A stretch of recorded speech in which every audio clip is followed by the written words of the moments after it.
মেলি দিলো তলিবোৰ মহাজগতিত নাহে ঘূৰি নোৱাৰে ঘূৰাব চকী নাপায় তাৰ লক্ষ্যকি পাঁচখন গাঁও মাত্ৰ খুজিছে পাণ্ডৱে বাছা তাকে দি নকৰ কিয় সন্ধিয়ে এতিয়াও দয়া কেলে যুধিছিল ভীমাৰ্জুন লোভে অনুজন সাদৰে গ্ৰহণ কৰিব সন্ধিৰ প্ৰস্তাৱ কৌৰৱৰ সন্ধি মাতা পাণ্ডৱৰ সৈতে তাত ক্ষতি কি ক্ষতি একো নাই মাতা কিন্তু এই সন্ধিৰ বাবে শত সহস্ৰবীৰে এৰি থৈ প্ৰিয়জন প্ৰাণৰ মমতাই প্ৰাণ দান দিয়া নাছিল উৎপাদৰ দলে এই মাতা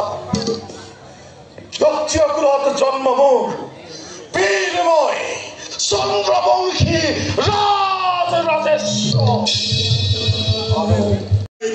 বৃত্তিপদে যেন মতি ৰয় চিৰদিন আৰু যদি হয় পৰাজয়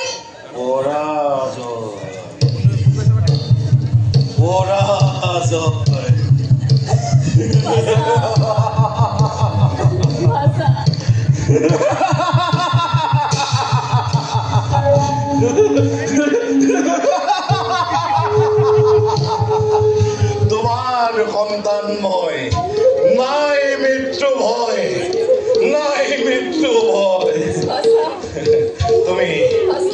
অস্থিৰ হৈছা মাতা বলা খন্তেক বিশ্ৰাম কৰো বলা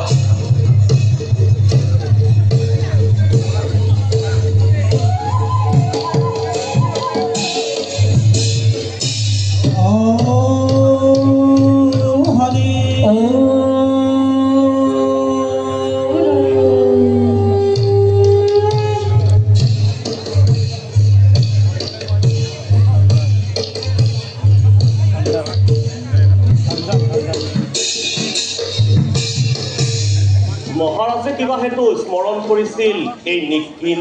সৈনিকক আহা সঞ্জয় আহা তোমাক দূতৰ দ্বাৰা মাতি পঠোৱাৰ মোৰ আছে বিশেষ কাৰণ কি কাৰণ মহাৰাজ পুত্ৰ দুৰ্যোধন অহংকাৰী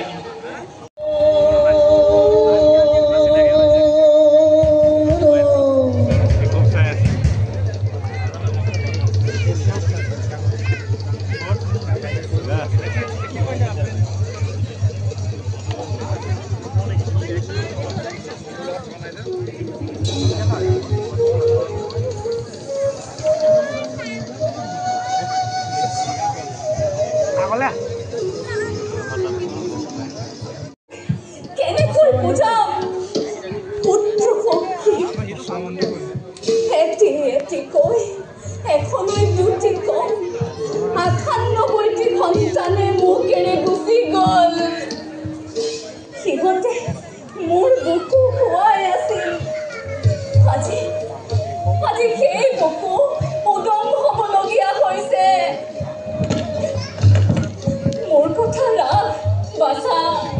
আৰু যুদ্ধ কৰিব নালাগে তই এই যুদ্ধ পৰিত্যাগ কৰ বাছা যি অকণিয়ে তহিলে মোৰ ভাষা স্নেহৰ যি অকণিয়ে দহন কৰিলে মোৰ আত্মীয় স্বজন সেই অকণি জগত জননী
চলি যা